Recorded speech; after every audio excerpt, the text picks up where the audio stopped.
Chapter 5. Haha. Oh no, no, no, shouted Annie. She raced down the bank until she reached a sandy, clear spot.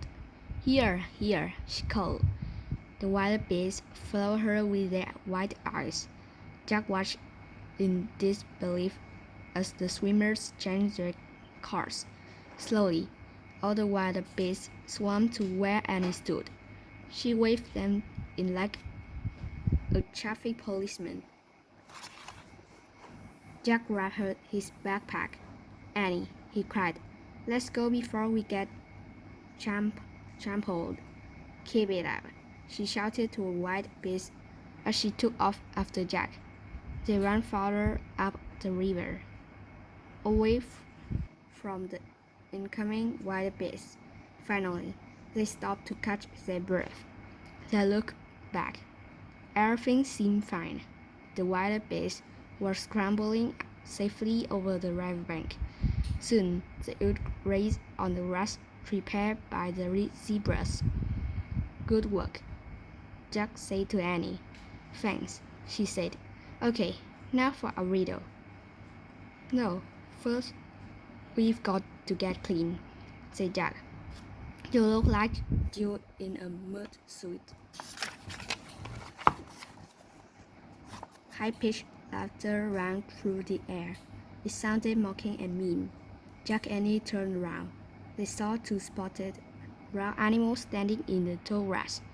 The creatures had bodies like dogs, but with sloping backs. They laughed again. Haha, said Annie. You don't look so red yourself. What are they? Said Jack. He took out the book. He tried not to get mud on it as he looked for a picture. When he found it, he read aloud.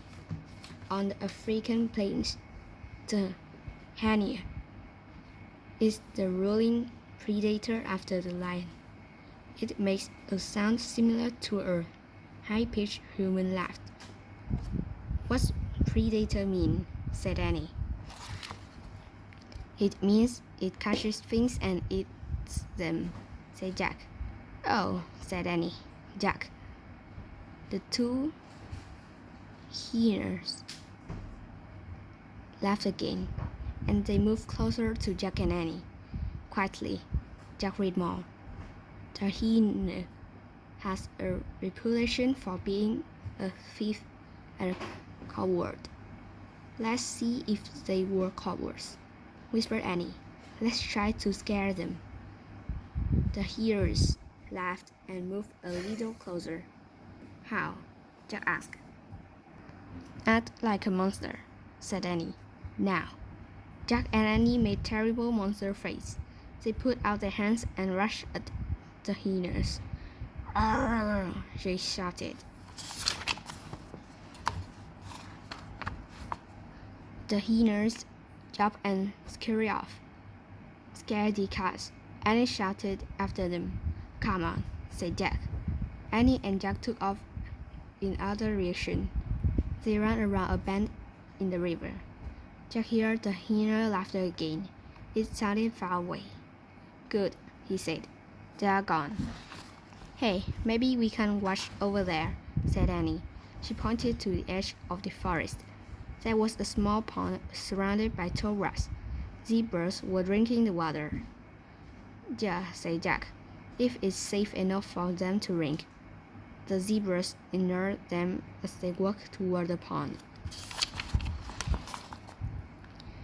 When they reached the edge of the water, Jack set his heavy pack down in the dry grass.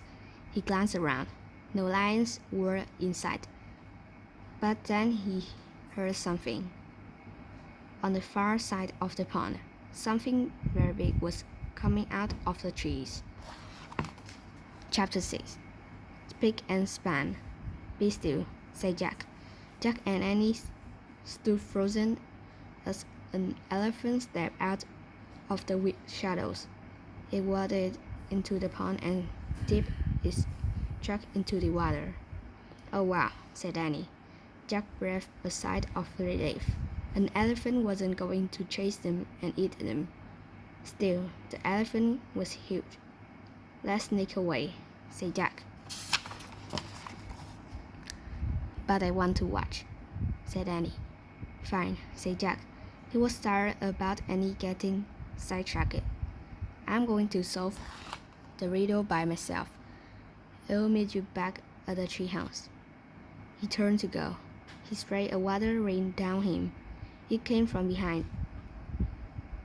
He shouted with surprise and looked back. The elephant's jack was pointed straight at Annie. Cool, she cried. He's giving a shower. The elephant sprayed her again, then again. The mousse slowly rolled off her face, her braids, her t-shirt, her shorts, her legs, and her sneakers. I guess the elephant doesn't like dirty kids, said Annie, laughing. Her eyes were squeezed shut. Finally, she was clean and soaking wet. Now it's your turn, she said to Jack. Jack stepped forward and shut his eyes tight. A blast of water hit him. It did feel like a shower, a strong shower. When Jack was clean, the elephant let out a grunt. Then he started to splash himself with water. Thanks, said Annie. Yeah, thanks, said Jack. I'm spick and span now, said Annie. When the sun dries me off, it'll be like new. Good, said Jack. Now we can get serious. He picked up his heavy pack. We have to figure out the answer to the riddle, so we can leave this place before we run into real trouble. He looked around nervously. Where are the lions? He wondered. A small bird fled near his head. Hi, Annie said to the bird. Jack turned back to her. According to the riddle, we're looking for something gold and sweet. What do you want? Annie asked the bird. The bird twittered and flew around Jack and Annie. Its feathers were dew-gray, but it had a bright, happy manner. Annie, listen to me, not the bird, said Jack. The bird kept fluttering around them. She's trying to tell us something, said Annie. Jack let out a long sigh. You are driving me crazy today, he said. But I feel like she needs our help, said Annie.